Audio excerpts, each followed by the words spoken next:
ಬೆಂಗಳೂರಿನಲ್ಲಿ ದೇವಸ್ಥಾನದ ಮುಖ್ಯಸ್ಥನಿಂದ ಅಟ್ಟಹಾಸವನ್ನ ಮೆರೆಯಲಾಗ್ತಾ ಇದೆ. ಪಾಸ್ ಕೇಳಿದ್ದಕ್ಕೆ ಹೊಡೆದ್ರ ಟ್ರಸ್ಟಿ ಶಶಿಕುಮಾರ್ ಅನ್ನುವಂತಹ ಪ್ರಶ್ನೆಗಳು ಕೂಡ ಉದ್ಭವ ಆಗ್ತಾ ಇದೆ. ಬಂಡೆ ಮಹಾಕಾಳಿ ದೇಗುಲದ ಟ್ರಸ್ಟಿಯಿಂದ ರೌಡಿಸಂ, ದೇವಸ್ಥಾನದ ಪಾಸ್ ಪಡೆಯೋ ವಿಚಾರಕ್ಕೆ ಫುಲ್ ಕಿರಿಕಿರಿ ಆಗಿದೆ.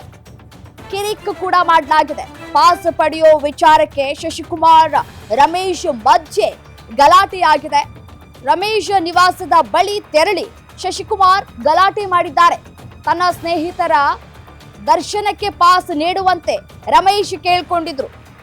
ಆಗ ಪಾಸ್ ನೀಡೋದಕ್ಕೆ ನಿರಾಕರಿಸಿದಂತಹ ದೇಗುಲದ ಮುಖ್ಯಸ್ಥ ಶಶಿಕುಮಾರ್, ಚಾಮರಾಜಪೇಟೆಯ ಗ್ಯಾರೇಜ್ನಲ್ಲಿ ಕೆಲಸ ಮಾಡ್ತಾ ಇದ್ದಂತಹ ರಮೇಶ್ ಪಾಸ್ ನೀಡದೇ ಇದ್ದಿದ್ದಕ್ಕೆ ಹಲವಾರು ಬಾರಿ ನಿಂದಿಸಿದ್ರು ರಮೇಶ್ ಅನ್ನೋದು ಗೊತ್ತಾಗ್ತಾ ಇದೆ. ಆದುದರಿಂದ ಶನಿವಾರ ಚಾಮರಾಜಪೇಟೆಗೆ ಟ್ರಸ್ಟಿ ಶಶಿಕುಮಾರ್ ಬಂದಿದ್ರು. ಈ ಸಂದರ್ಭದಲ್ಲಿ ಶಶಿಕುಮಾರ್ ಹಾಗೂ ರಮೇಶ್ ಮಧ್ಯೆ ಮಾತಿನ ಚಕಮಕಿ ನಡೆದಿದೆ. ಬಳಿಕ ಕಿಡ್ನಾಪ್ ಮಾಡಿ ಹಲ್ಲೆ ಮಾಡಿದ್ದಾರೆ ಅಂತ ಹೇಳಿ ರಮೇಶ್ ಗಂಭೀರವಾಗಿ ಆರೋಪ ಮಾಡ್ತಾ ಇದ್ದಾರೆ. ಇವತ್ತು ಶಶಿಕುಮಾರ್ ವಿರುದ್ಧ ದೂರನ್ನ ನೀಡೋದಕ್ಕೆ ರಮೇಶ್ ಪತ್ನಿ ನಿರ್ಧಾರವನ್ನ ಮಾಡಿದ್ದಾರೆ.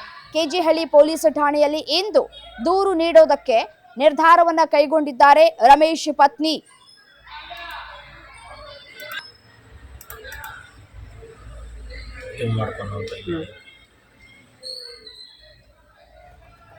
ಬಂಡೆ ಮಹಾಕಾಳಿ ದೇವಸ್ಥಾನದ ಮುಖ್ಯಸ್ಥರು ಆಗಿರುವಂತಹ ರಮೇಶ್ ಅವರಿಗೆ ಹಲ್ಲೆ ಮಾಡಿದ್ದಾರೆ ಅನ್ನುವಂತಹ ಗಂಭೀರ ಆರೋಪ ಕೇಳಿ ಬರ್ತಾ ಇದೆ. ಶಶಿಕುಮಾರ್ ಟ್ರಸ್ಟಿ ಆಗಿದ್ದಾರೆ ಬಂಡೆ ಮಹಾಕಾಳಿ ದೇವಸ್ಥಾನದ.